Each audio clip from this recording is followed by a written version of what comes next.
नमस्कार दोस्तों, स्वागत है आप सभी का HR academy official YouTube channel में। आज की वीडियो के अंदर हम लोग पोलन ग्रेन्स पढ़ेंगे, वो भी एनसीईआरटी से। दोस्तों, जैसा आप सब लोग जानते हो कि जो पोलन ग्रेन है ये क्या करता है, it represents male gametophyte. Male gametophyte मतलब मेल गैमेट बनाने वाला है हमारा क्या, पोलन ग्रेन। क्योंकि हम ऑलरेडी देख चुके हैं भाई, pollen grain two celled structure है, जिसमें एक होता है वेजिटेटिव सेल और दूसरा था हमारा क्या, जनरेटिव सेल। ठीक है, जनरेटिव सेल से क्या बन जाते हैं, हमारे दो मेल गैमेट बन जाते हैं। अच्छा बताइए आप लोग, वेजिटेटिव सेल का दूसरा नाम क्या था, बोलिए। वेजिटेटिव सेल का दूसरा नाम होता है ट्यूब सेल। ठीक है, और इसके अंदर रिजर्व फूड मटेरियल भरा रहता है हमारे वेजिटेटिव सेल के अंदर। दोस्तों, यदि आप कभी गुड़हल का फूल लेते हैं और गुड़हल के फूल के अगर आप एंथर को टच करते हैं, ठीक है, तो आपकी जो उंगलियां हैं, आपका जो हाथ है, उस पर येलोइश पाउडर जैसे पोलन ग्रेन्स जो है वो डिपॉजिट हो जाएंगे। ठीक है, तो अब आपने क्या करना है, आपने ग्लास स्लाइड ले लेनी है, उस ग्लास स्लाइड पे एक पानी का ड्रॉप डालना है। ठीक है, उसके बाद आपने जो पोलन ग्रेन्स हैं उस ग्लास स्लाइड पे क्या कर देना है, डस्ट कर देना है। अब आप इसे माइक्रोस्कोप के नीचे रख के जब देखेंगे दोस्तों, तो आप आश्चर्य में पड़ जाएंगे कि जब आप इस तरह से अलग अलग स्लाइड पे, मतलब अलग अलग स्पीशीज की पोलन ग्रेन्स को देखेंगे, तो उनकी साइज, शेप, कलर और डिजाइन में बहुत ज्यादा वेरिएशंस देखने को मिल जाएंगे। इसका मतलब ये हुआ कि अलग अलग स्पीशीज की जो पोलन ग्रेन्स है ना, इनका शेप, साइज, कलर, डिजाइन अलग अलग होता है। ठीक है, जैसे आप इस डायग्राम में देखिए, ये एनसीईआरटी का डायग्राम है।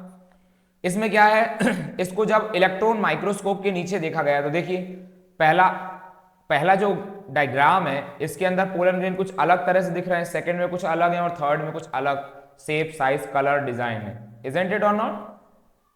अच्छा दोस्तों, जो पोलन ग्रेन्स है ना, पोलन ग्रेन्स स्फेरिकल शेप के होते हैं और इनका जो डायामीटर है वो लगभग कितना होता है बताइए, 25 से लेके आपका 50 माइक्रोमीटर होता है। And I already told you, बोलिए, एक माइक्रोमीटर में कितने मीटर होते हैं, 10⁻⁻⁻6 मीटर होते हैं। अब देखिएगा, जो पोलन ग्रेन है आपका टू वॉल लेयर स्ट्रक्चर है, जिसमें बाहर वाली लेयर को हम लोग क्या कह देते हैं, एक्साइन कह देते हैं।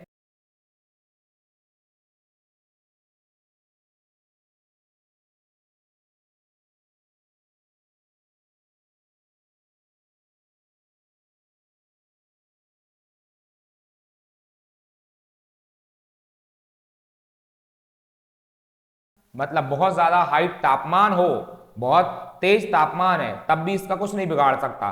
ठीक है, स्ट्रॉन्ग एसिड्स को कंट्रोल कर सकता है। एल्कली, एल्कली का मतलब होता है बेस। ठीक है, तो आपके स्ट्रॉन्ग बेस को भी कंट्रोल कर सकता है। और अभी तक ऐसा कोई एंजाइम नहीं देखा गया है या नहीं मिला है जो कि स्पोरोपोलेनिन को क्या कर सके, डिग्रेड कर सके। दोस्तों, पोलन ग्रेन्स के अंदर जहां पर एक्साइन लेयर एब्सेंट होती है ना, उस जगह को हम क्या बोलते हैं, जर्मपोर बोलते हैं। अगर हम कह रहे हैं एक्साइन एब्सेंट है, इसका मतलब वहां पर क्या एब्सेंट होगा, स्पोरोपोलेनिन भी एब्सेंट होगा। और दोस्तों याद रखना है, जर्मपोर वो जगह है जहां से क्या निकलता है, पोलन ट्यूब निकलता है। ठीक है, अच्छा, ये जो स्पोरोपोलेनिन है ना, इसकी वजह से ही जो पोलन ग्रेन्स हैं इन्हें हम लोग किसकी तरह प्रिजर्व कर सकते हैं, फॉसल्स की तरह प्रिजर्व कर सकते हैं for a long period of time. इतना आपने क्या रखना है, ध्यान रखना है जी। ठीक है, ओके। अब यहां पे लिखा हुआ है कि ये जो एक्साइन है, एक्साइन का पैटर्न, डिजाइन अलग अलग देखने को हमें मिलता है।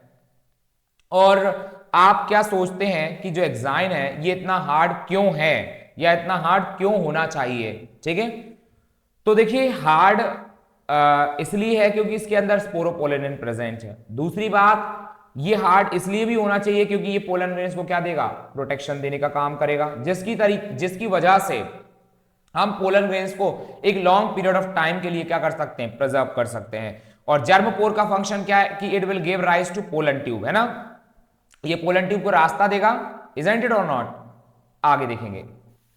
देखिए, डायग्राम आप देख पा रहे हैं, ये जो पहला वाला फिगर है इसमें ये 4 माइक्रोस्पोर है, ये माइक्रोस्पोर टेट्राड है। इजंट इट और नॉट? अब यहां पे आप डायग्राम में देखिए, ये पोलन ग्रेन्स के बारे में आपको बताया है, ये वेजिटेटिव सेल है, इसमें दूसरा है जनरेटिव सेल। वेजिटेटिव सेल का दूसरा नाम अभी मैं आपको बता चुका हूं कि इसे हम लोग क्या कहते हैं, ट्यूब सेल कहते हैं। ठीक है। और ये रहा आपका generative cell, it give rise to two male gamete, generative cell gives rise to two male gametes. Okay, आगे देखिएगा, जो पोलन ग्रेन की इनर वॉल लेयर है इसे हम लोग क्या कह देते हैं, इंटाइन कहते हैं। बोलिए क्या कहते हैं, इंटाइन, है ना। ये जो इंटाइन लेयर है कैसी होती है, थिन होती है, और ये कंटिन्यूअस लेयर है। क्यों, क्योंकि एक्साइन हमने देखा वो डिसकंटिन्यूअस लेयर थी, है ना, और जहां पर एक्साइन एब्सेंट थी उसे हमने क्या बोला था, जर्मपोर बोला था। लेकिन ऐसा भाई इंटाइन के केस में कुछ भी नहीं होता। इंटाइन जो है ये अंदर वाली लेयर है, ये पतली होती है और कंटिन्यूअस लेयर है, जो किससे बनी रहती है, बोलिए, ये बनी रहती है सेलुलोस और पैक्टिन से मिलके, ठीक है, सेलुलोस और पैक्टिन से। तो इसलिए हम इसे मिला के पैक्टोसेलुलोस भी बोल देते हैं। अच्छा, जो पोलन ग्रेन का जो साइटोप्लाज्म है ना, ये किससे घिरा हुआ रहता है, प्लाज्मा मेम्ब्रेन से सराउंडेड रहता है। ओके, प्लाज्मा मेम्ब्रेन से सराउंडेड रहेगा। जब दोस्तों पोलन ग्रेन्स मैच्योर हो जाते हैं उस समय पर पोलन ग्रेन्स के अंदर 2 सेल्स आ जाते हैं, जिसमें एक सेल कौन सा है, वेजिटेटिव, और दूसरा जनरेटिव सेल। हम ऑलरेडी डायग्राम में देख चुके हैं। वेजिटेटिव सेल साइज में बड़ा होता है, इसके अंदर अबंडेंट रिजर्व फूड मटेरियल भरा रहता है, और इसके अंदर लार्ज इररेगुलर शेप्ड क्या होती है दोस्तों, न्यूक्लियस होती है। जो जनरेटिव सेल है, जनरेटिव सेल आपके वेजिटेटिव सेल के साइटोप्लाज्म के अंदर क्या करते रहता है, फ्लोट करते रहता है। अब आप यहां पे बात करें कि इट इज स्पिंडल शेप्ड, यानी जो वेजिटेटिव सेल है कैसा होता है, स्पिंडल शेप्ड होता है। इसका जो साइटोप्लाज्म है ये कैसा है, dense cytoplasm. Okay, dense cytoplasm and nucleus. दोस्तों लगभग 60% एंजियोस्पर्म्स के अंदर जो पोलन ग्रेन्स हैं वो 2 सेल्ड स्टेज पर रिलीज होते हैं। 2 सेल्ड यानी वेजिटेटिव सेल और जनरेटिव सेल। तो इनके केस में 2 सेल्ड स्टेज पर पोलन ग्रेन्स रिलीज हो जाते हैं। बाकी जो रिमेनिंग स्पीशीज हैं, है ना, इनमें क्या होता है कि जो जनरेटिव सेल है ये डिवाइड कर जाएगा और 2 मेल गैमेट बना लेगा। तो 2 ये मेल गैमेट और एक वेजिटेटिव सेल, क्या हो गए, 3 सेल हो गए आपके। तो इस 3 सेल्ड स्टेज में उनके अंदर क्या होते हैं, पोलन ग्रेन्स रिलीज होते हैं। अब यहां पे क्या होता है कि बहुत सारे लोगों को अलग अलग चीजों से एलर्जी होती है, किसी को धूल से, किसी को मिट्टी से एलर्जी है, किसी को सर्दी से एलर्जी, इजंट इट और नॉट। अब क्या होता है कि बहुत सारे लोगों को पोलन ग्रेन्स की वजह से एलर्जी होती है, जैसे हम पोलन एलर्जी कह रहे हैं। तो इसकी वजह से क्या होगा कि ब्रोंकियल एफ्लिक्शंस होगा। अब आप डायग्राम में देखिएगा, जैसे ये आप जानते हैं हमारा क्या, विंड पाइप, जिसे हम लोग ट्रैकिया बोल रहे हैं। देखिए ये आगे चल के आपका क्या हो जाएगा, 2 पार्ट्स में डिवाइडेड हो जाता है यहाँ पे, ठीक है। ट्रैकिया के बाद ये क्या बन गए आपके, ब्रोंकाई बन गए। ब्रोंकाई से जो फर्दर डिवीजन होगा वो आपको क्या मिल जाएगा, ब्रोंक्यूल्स मिल जाएगा। यहाँ पे ये ब्रोंक्यूल्स हो गए, ठीक है। अब यहाँ पे क्या आ जाता है, इनमें इन्फ्लामेशन हो जाता है एक तरह से, है ना। तो ब्रोंकियल एफ्लिक्शंस हो जाएगा आपका, किसकी वजह से, पोलन एलर्जी की वजह से। और इसकी वजह से लोगों को क्रॉनिक रेस्पिरेटरी डिसऑर्डर्स देखने को मिलते हैं। अच्छा, क्रॉनिक रेस्पिरेटरी डिसऑर्डर का मतलब क्या हुआ, देखिएगा, जैसे कोई व्यक्ति है बहुत लंबे समय से सिगरेट पी रहा है, तो अगर उसे लंग्स से रिलेटेड यानी रेस्पिरेटरी कोई डिसऑर्डर होता है तो वो जो डिसऑर्डर है दोस्तों वो किस कैटेगरी में आ जाएगा, क्रॉनिक रेस्पिरेटरी डिसऑर्डर। और कोई व्यक्ति है जो बहुत लंबे समय से दारू पी रहा है, तो उसकी वजह से अगर उसका लीवर खराब हो जाता है तो वो जो बीमारी है वो कैसी कहलाएगी, आपका एक क्रॉनिक डिसऑर्डर कहलाएगा। ऐसे ही कई व्यक्ति जो है कोल माइंस वगैरह में काम करते हैं, खदानों में, है ना, तो वहां पे क्या हो जाता है, वहां पे भी उन्हें सफोकेशन होता है, रेस्पिरेटरी डिसऑर्डर देखे जाते हैं, वो भी क्या है आपका क्रोनिक डिसऑर्डर है। तो क्रोनिक डिसऑर्डर ऐसी बीमारियां होती हैं जो कि कोई व्यक्ति किसी चीज के लंबे समय से किसी चीज के संपर्क में आ रहा हो, उसकी वजह से यदि जो बीमारी होती है ना वो आपके क्या कहलाती है, क्रोनिक डिसऑर्डर। जैसे आपका अस्थमा हो गया, है ना, और ब्रोंकाइटिस। आइटिस वर्ड जहां पर भी आ जाए, देखिएगा आइटिस वर्ड जहां पर भी आएगा तो आइटिस का मतलब होता है इन्फ्लामेशन। आइटिस का मतलब क्या होता है, इन्फ्लामेशन। इन्फ्लामेशन मतलब स्वेलिंग, या हम लोग कहते हैं क्या, सूजन। ओके, इसको आपको ध्यान रखना है। तो इस वाले केस में आपके ब्रोंकाई में इन्फ्लामेशन हो जाएगा। ओके, अब यहां पे आपको ध्यान रखना है, जैसे हम ऑलरेडी देख चुके हैं कि जो पार्थेनियम है या जैसे हम कैरेट ग्रास कहते हैं, है ना, ये आपका क्या है, इसके जो पोलन ग्रेन्स हैं इनकी वजह से क्या होती है, पोलन एलर्जी होती है। और ये पहली बात तो भारत के नहीं है, ये क्या हुआ कि जब भारत के अंदर वीट को इंपोर्ट किया गया, यानी विदेश से जब गेहूं की प्रजाति को मंगाया गया, अब क्या है, कोई अनाज मंगवाते हैं तो उसके अंदर अंदर कोई ना कोई वीड यानी अनवांटेड सीड वगैरह आ जाती है ना, खरपतवार के बीज आ जाते हैं, तो उसके साथ में क्या आ गया आपका, ये पार्थेनियम या कैरेट ग्रास आ गया। और भाई ये इतनी तेजी से ग्रो किया कि ये हर जगह हो गया, और इसकी जो पोलन ग्रेन्स हैं ये क्या कर देते हैं, आपको पोलन एलर्जी कराते हैं। अब आपको एक बात याद रखना है कि जो पोलन ग्रेन्स है ना, ये क्या होते हैं, they are rich in nutrients, है ना, भरपूर मात्रा में इनमें क्या है, न्यूट्रिएंट्स प्रेजेंट है। इसी की वजह से आजकल क्या हो गया, एक फैशन हो गया कि लोग जो है वो पोलन टेबलेट्स को यूज करते हैं एज अ फूड सप्लीमेंट, है कि नहीं। अब फूड सप्लीमेंट क्या हो गया, जैसे रोज हम लोग खाना खा रहे हैं यानी रोटी खा रहे हैं, अगर हम लोग फल खाते हैं, सैलेड खाते हैं, है ना, फ्रूट जूसेस कंज्यूम करते हैं, तो ये हमारी क्या है, सप्लीमेंट्री डाइट हो जाएंगी, है कि नहीं। तो ऐसे ही आजकल लोगों का एक फैशन बन गया, एक ट्रेंड बन गया। ऐसे देखो बहुत सारी आजकल मार्केट में क्या मिलती है, एनर्जी ड्रिंक मिलती है कि नहीं, तो वो भी क्या है, लोग एज अ सप्लीमेंट्री डाइट के तौर पे यूज करते हैं। तो आजकल ये फैशन बन गया है कि लोग पोलन टेबलेट्स को यूज करते हैं एज अ फूड सप्लीमेंट, है ना। वेस्टर्न कंट्रीज में लोग जो है वो पोलन प्रोडक्ट्स को यूज करते हैं in the form of tablets and syrup, syrup यानी जो आपकी दवाई वगैरह है। और ऐसा माना गया है कि जो खिलाड़ी हैं, जो आपके एथलीट्स हैं और जो रेस हॉर्सेस हैं, जो घोड़े आपके रेस में पार्टिसिपेट करते हैं, इनकी परफॉर्मेंस बूस्ट अप हो जाती है जब ये लोग आपका पोलन ग्रेन्स को कंज्यूम करते हैं। तो अब एक बार जो पोलन ग्रेन्स रिलीज हो गए आपके किससे, एंथर से, तो इसको अपनी वायबिलिटी लूज करने से पहले पहले कहां पहुंचना पड़ेगा, स्टिग्मा तक पहुंचना पड़ेगा, है ना, जब ही क्या हो पाएगा, पॉलिनेशन अचीव हो पाएगा।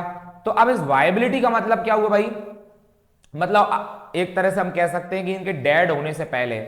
अब यहां पे क्या आप क्या सोचते हैं कि पोलन ग्रेन्स कितने लंबे समय तक वायबल होंगे after release from the anther. तो अलग अलग स्पीशीज के केस में जो पोलन ग्रेन्स की वायबिलिटी है एक्चुअली अलग अलग होती है, और कहीं ना कहीं ये डिपेंड करती है टू अ लार्ज एक्सटेंट दोस्तों, इट डिपेंड्स ऑन किस पर डिपेंड करती है, टेम्परेचर पर, भाई तापमान कितना है और ह्यूमिडिटी कितनी है, नमी कितनी है उस एरिया में, उस चीज पर डिपेंड करता है कि पोलन ग्रेन्स की वायबिलिटी कितनी होगी। अब सीरियल्स, कुछ सीरियल्स यानी अनाज, अब कुछ अनाजों की हम बात कर लें, जैसे धान है, राइस और गेहूं। अब दोस्तों इनके पोलन ग्रेन्स की जो वायबिलिटी है मात्र कितनी है, 30 मिनट। इसका मतलब क्या हुआ कि एंथर से पोलन ग्रेन रिलीज होने के आधा घंटे के अंदर अंदर पोलन ग्रेन्स को कहां अटैक करना पड़ेगा, कहां पहुंचना पड़ेगा, स्टिग्मा तक। अदरवाइज ये क्या हो जाएंगे, इनकी जो वायबिलिटी है वो खत्म हो जाएगी, मतलब ये आपके स्टिग्मा को क्या नहीं कर पाएंगे, पॉलिनेट नहीं कर पाएंगे, मतलब पोलन ग्रेन्स व्यर्थ चले जाएंगे। अब जैसे यहीं पे लगे हाथ अगर हम देखें, जैसे रोजेसी प्लांट फैमिली है, लेग्यूमिनेसी प्लांट फैमिली है, सोलेनियसी प्लांट फैमिली है, इनके जो पोलन ग्रेन्स की वायबिलिटी है ये कुछ महीनों तक है ना, तो रिलीज होने के बाद कई महीनों तक इनकी वायबिलिटी बनी रहती है। अच्छा, आप लोगों ने एक बात तो सुनी होगी कि लोग आजकल क्या करते हैं, सीमेन को स्टोर करते हैं, है ना। सीमेन वी हैव ऑलरेडी डिस्कस, बताइए क्या था सीमेन, बोलिए। तो दोस्तों सीमेन होता है, semen is equal to seminal